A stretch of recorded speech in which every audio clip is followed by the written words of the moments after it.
Hello everybody. Today I'm going to talk about the European Investment Bank Group and whether they are a new sustainability pioneer. My structure is as followed. I'm going to start with the question, who is the European Investment Bank? Afterwards, we're going to talk about how are they working towards sustainability, and lastly, are they really sustainable, before coming to a conclusion. The European Investment Bank was founded as a publicly owned financial institution in 1958. They are a policy-driven bank which shareholders are the EU member states. Their main goal is to finance operations to further the EU and their policy goals. You have to consider this bank was established over 60 years ago, so their goals have varied a lot since then and are always trying to work towards the future. So how are they working towards sustainability? I'm going to read out a quote from Werner Hoyer, the president of the EIB. In 2019, we committed to raising the EIB's annual financing for climate action and environmental sustainability to more than 50% of total lending by 2025 and to aligning all our activities with the Paris Agreement by the end of 2020. Werner Hoyer said, president of the EIB. The European Green Deal. I'm going to talk about the European Green Deal as this is the European Commission's framework for making the European Union economy sustainable and trying to turn climate and environmental challenges into opportunities. The EIB group wants to help the European Union to deliver on these ambitions, and they want to try to act more sustainable based on the European Green Deal and based on their support towards this. How are they contributing towards this? They have 4 key areas which they want to maintain and follow. First of all, accelerating the transition. As mentioned, by 2025, they want to increase their support for climate action and environmental sustainability to exceed 50% of their overall lending, especially focusing on green technology. Second of all, ensuring a just transition for all. This means basically that they want to support all of the EU shareholders and the whole of Europe to promote them and contribute together and focus on everybody, not just the front runners, the big horses like Germany, for example. Thirdly, supporting Paris-aligned operations. They're committed to aligning all their financing activities with the goals and principles of the Paris Agreement by the end of 2020. And as based of today, they do. Once again, this shows that they try to focus on the European goals and their commitments. Lastly, building strategic coherence and accountability based on 3 main goals. First of all, determining how climate-related activities fit in the wider context of sustainable finance and overall environmental and social sustainability. Secondly, transparency, accountability, and quality assurance. And lastly, institutional support for the EIB Group's activities.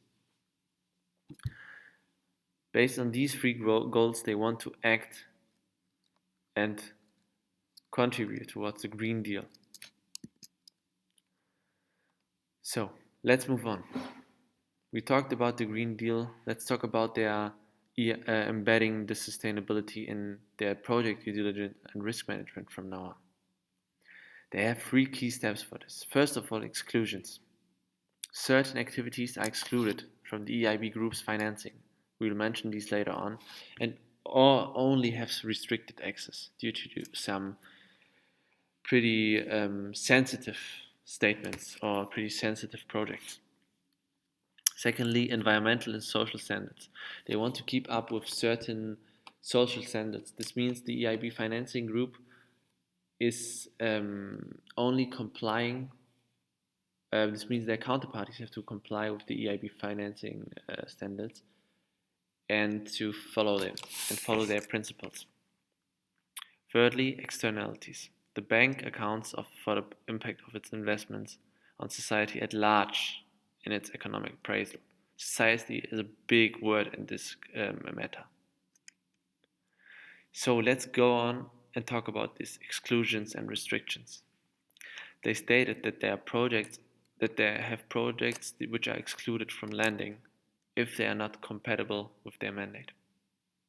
As one can see, ammunition and weapons, military, police equipment, or infrastructure are one of these. Ethically or morally controversial projects as well. Projects with a political or religious content. And lastly, projects that harm the environment or society at large. We will concentrate especially on this point later on. So let's go on and talk about, are they really sustainable?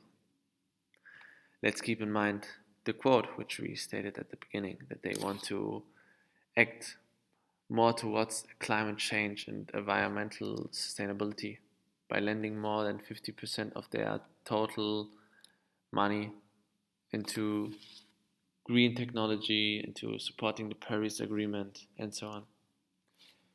They take measures to fulfill parts of the Green Deal, to work with Europe, and they embedded a new project due diligence and risk management within their own company. But they stated that projects which harm the environment or society at large won't be exercised. Later on, they proceeded to invest in the new A3 in Germany. They invested more than 400 million euros. They spent over 2 billion euros in the Autobahn in Germany, only in Germany, since 2007. Their argument is that it represents one of the EIB's priorities as set by the EU to promote trading, for example. So, they acted on behalf of the EU, not only on behalf of their own interest. Furthermore, we have another example. They got condemned by the Europäische Gerichtshof for refusing an environmental assessment. This case concerned an biomass power plant, which the EIB lent money for, and an NGO went on to go to court, and as they were not amused by this and wanted to assess the situation once again, the EIB, however, said that they won't take any new matters on this project and will continue to invest into this power plant. Though, in the end, as stated here, court ruling confirms that the self-proclaimed world's first climate bank must comply with the EU law and review certain funding decisions, some of which have huge environmental impacts, when a legitimate request is made. So since then, they had to work with the NGO, and they had to overwork this power plant and their idea of investing into this. But this shows you that even though they have certain criteria, even though they have certain sustainability outlines in place to guarantee a better Europe, they try to, let's say, trick us sometimes. So in conclusion, they are working towards improving our environment and want to achieve their aims, as stated. We have to applaud them for their work, for participating in the Green Deal, for working towards better Europe, and for working towards better projects in the upcoming years, promoting green technology and investing more than 50% of their money into green projects, into sustainability. But on the other hand, there are still projects which they are investing in, and they are considering them great as they are within the carbon footprint measurement. But at which cost? As stated, building an autobahn with economically friendly resources is nice, but it is not equal to being sustainable or acting or doing sustainable accounting. On the first glance, it may be. They may keep their carbon footprint, they may act towards a better Europe, but the moral is not always their first priority. They are a bank, they have to work economically, let's say, stable to still be a front runner, to be able to compete, which they are stating in a lot of interviews as well. They have to invest in such projects as building a new autobahn or improving that, but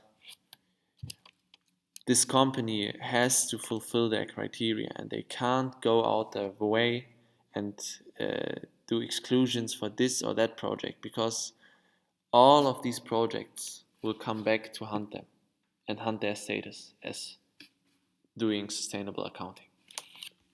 So in the end, I would put them as a sustainable pioneer, but to embed them in this status, they still have to do a lot for it.